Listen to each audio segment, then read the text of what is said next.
جو رمضان المبارک کا مہینہ بھی بغیر روزے کے گزار دیتی ہے. کہتے مولانا بغیر کھائے تو رہ سکتا ہو لیکن گٹکے کی عادت اس لیے روزہ نہیں رکھتا, پان کی عادت اس لیے روزہ نہیں رکھتا. منافق نہ بنو. نبی کے نام پہ جان دینے کی بات کرتے ہو, نبی کے نام پہ گٹکا نہیں چھوڑ سکتے چند گھنٹے کے لیے, نبی کے نام پہ سگریٹ نہیں چھوڑ سکتے چند گھنٹوں کے لیے. اللہ اکبر. ارے عاشق تو وہ تھے جنہوں نے نبی کے کہنے پر پہلی رات کی دلہن چھوڑ کر کے جانیں قربان کی ہے. اگر ہم گٹکا اور پان نہیں چھوڑ سکتے, سگریٹ نہیں چھوڑ سکتے 12-14 گھنٹے کے لیے, تو کیسے عاشق ہو؟ صرف نعت سن کر کے جھومو گے, اسی پہ عشق کی سند ملے گی. صرف پیسے دو گے ہمیں اور نذرانہ دو گے تقریر کرنے والے اور نعت کرنے والوں کو 10 کی نوٹ دے کر عاشقوں کی فہرست میں نام لکھاؤ گے. بڑی معذرت کے ساتھ 10 کی نوٹ مقرر اور نعت خواں کو دے کر کوئی عاشق بنتا تو امیر حمزہ کا کلیجہ نہ چبایا جاتا ہے. امیر حمزہ کا یہ عشق کی راہ ہے, 10-15 کی نوٹ سے نہیں ملتی. اللہ اکبر. جب تک حضور کی بات, ارے اللہ محبوب سے پیار کرتا ہے, وہ محبوب کے لیے قبلہ بدل دے. اللہ وہ محبوب کے لیے قبلہ بدل دے اللہ ہو کر, اور تم امتی ہو کر محبوب کے لیے اپنی زندگی نہیں بدل سکتے. کیا منافقت ہے؟ میں آپ کو منافق کہنے نہیں آیا ہوں, لیکن یہ ضرور کہہ رہا ہوں جس کا زبان دل ایک نہیں اس سے بڑا منافق کون ہے؟ کہتے ہیں جان دیں گے گٹکا نہیں, اور میں تو پھر 24 گھنٹے چھوڑنے کی بات ہے, اگر چھوڑ دو تو اچھی بات ہے, لیکن کم سے کم روزہ تو رکھو. رمضان شریف آتا ہے, عید کی تیاریاں پہلے روزے سے کرتے ہو, کبھی تراویح کی تیاری بھی کی؟ تراویح میں تو مولانا کھڑے نہیں ہو جاتا, تراویح میں 1 گھنٹہ کھڑے نہیں رہ سکتا ہوں نبی کے لیے, آقا کے لیے. حضور فرماتے ہیں میری سنت ہے تراویح, جو تراویح کا اہتمام کرے گا اللہ اس کو بخش دے گا, گناہ سے ایسے پاک کرے گا جیسے آج امام کے پیٹ سے کرے. کہیں تو تراویح کا حال ہے نہیں علم ترازے پڑھے قرآن نہ کرنا, اس لیے کھڑا نہیں رہ جاتا. یہ نیک لوگوں کا حال ہے. پورا قرآن سنا کرو, نہیں سال بھر سن سکتے تو رمضان شریف بھی سنو. صدر الشریعہ علیہ الرحمٰن نے بارے شریعت میں لکھا ہے کہ کم سے کم 1 قرآن ختم تو تاکیدی سنت ہے. کہاں علم ترا لگاؤ کہ کتنا شارٹ کٹ کرو. کھانے کے لیے کبھی شارٹ کٹ نہیں کیا, کبھی کیا؟ میں دسترخوان میں بیٹھتا ہوں تو لوگ کہتے ہیں حضرت یہ بھی لے لو, یہ سنت ہے, یہ بھی لے لو. میں ہنس کے کہتا ہوں یہ سب لینا سنت ہے تو فاقہ بھی تو سنت ہے. ہاں سب کھانے کی سنت ہے یاد رہی, فاقے کی سنت یاد نہ رہی. 13, 14, 15 کا وہ ایام بیچ کا جو روزہ سنت ہے وہ یاد نہ رہا. پیر اور جمعرات کا روزہ جو سنت ہے وہ یاد نہ رہا. جو دل کو بھائے بس وہی کرو. اس کا مطلب نبی کے حق میں کتنے مخلص ہے سوچو. پیٹ کے غلام بنے ہو, دنیا کی غلامی کر رہے ہو. میں تو یہ کہتا ہوں جس دن یہ قوم اپنی نبی کی سچی غلام ہو جائے, یہ سارے بڑے بڑے جو تخت و تاج پہ بیٹھے تمہارے تلوے نہ چاٹے تو پھر کیا؟ ہاں آپ کہتے ہیں امین القادری ایسی بات کرتا ہے تو میں نے کہا مجھے تجربہ ہے میرے بھائی کا. کیا کہا کہ میں نے کہا غریب نواز سچی عاشق بنے, بادشاہ قدموں میں نظر نہیں آتے. میرا خواجہ کبھی بادشاہوں کی چوکھٹ پہ نظر نہیں آیا, بادشاہ خواجہ کی چوکھٹ پہ نظر. تو ہمیں بڑھ کے لوگ کہتے ہیں نہیں مولانا آج ذرا تعصب کا دور ہے, تعصب کا دور, لوگ تعصب کرتے ہیں. میں نے کہا دور کوئی بھی ہو اس میں حکومت مصطفیٰ کی ہے, زمانہ کوئی بھی ہو اس میں حکومت مصطفیٰ کی ہے.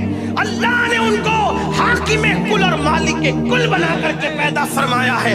تعصب کی بات کرتے ہو, کہا ٹرین میں ایسا ہو رہا ہے, پلین میں ایسا ہو رہا ہے کیونکہ تعصب ہے. میں نے کہا یہ تیرا قصور ہے. تعصبی کے دور کی بات, آج کی بات کر رہے ہو نا, ہندوستان کی بات کرو. آپ کو گھورتا ہے مشرک, آپ کو گھورتا ہے, دوسرے آپ کو گھورتے ہیں, مارتے ہیں, یہ کرتے ہیں وہ کرتے ہیں, لیکن وہی جو آپ کو گھور رہا ہے غریب نواز کیا پھول لے کے کیوں جا رہا ہے وہ؟ بھائی غیر مسلم بھی تو جاتے ہیں پھول لے کر اسی تعصب کے دور میں, اور تجھے گھور رہا ہے وہاں پھول لے کے جا رہا ہے.